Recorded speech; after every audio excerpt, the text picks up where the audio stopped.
ఈరోజు వాగ్దానంగా పరిశుద్ధ గ్రంథాలు తెరిచి కీర్తనలు 37 5వ చరణాన్ని మనం చూస్తే, నీ మార్గమును యెహోవాకు అప్పగింపుము, నీవు ఆయనను నమ్ముకొనుము, ఆయన నీ కార్యము నెరవేర్చును. నీ మార్గము యెహోవాకు అప్పగింపుము అని భక్తుడు మాట్లాడుతూ ఉన్నాడు. చెడ్డవారిని చూసి వ్యసనపడుతున్నావా?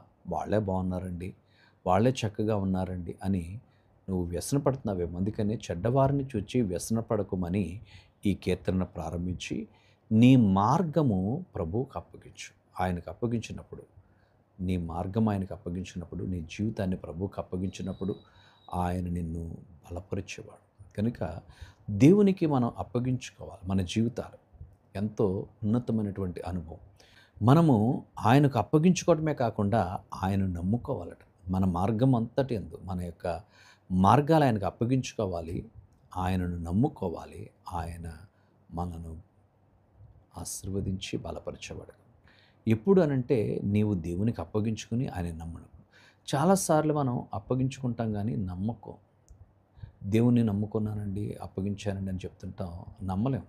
ఈ కార్యం జరుగుతుందా, ఈ పని అవుతుందా అని ఆందోళన, అనుమానం మన జీవితంలో ఉంటుంది. అందుకని అంటున్నాడు భక్తుడు, చెడ్డవారిని చూసి నువ్వు వ్యసనపడవద్దు, యెహోవాకు నీ మార్గాన్ని అప్పగించుకో.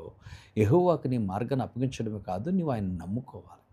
ఆయనను పూర్తిగా నువ్వు నమ్మినప్పుడు ఈ పని ఆయన చేయగలడు, నా జీవితంలో ఈ కార్యాన్ని ఆయన చేయగలిగినటువంటి దేవుడు అని ఎప్పుడైతే నువ్వు దేవునికి అప్పగించుకుంటావో, దేవుడు నీ జీవితంలో నిన్ను ఆశీర్వదించి బలపరిచి దృఢపరుస్తాడు. కనుక నీ జీవితాన్ని ఆయన నడిపిస్తాడు.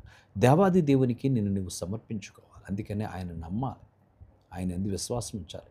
ఆయన నమ్మేటువంటి వాడు, ఆయన యొద్దకు వచ్చేవాడు ఆయన ఉన్నాడని, ఫలము దయచేవాడని నమ్మవలెను కదా అని భక్తుడు మాట్లాడుతున్నాడు. ఎప్పుడైతే నువ్వు దేవునికి అప్పగించుకుని నమ్ముతావో, నీ జీవితంలో ఆశీర్వాదాన్ని, అభివృద్ధిని చూస్తావు. అట్టి కృప పరిశుద్ధాత్ముడు మనకు అనుగ్రహించునుగాక. పరిశుద్ధుడా, ఈ కొద్ది మాటలు మా వెనుకల్లో దీవించండి. నీ కృపా సన్నిధి మాతో ఉంచి నడిపించండి.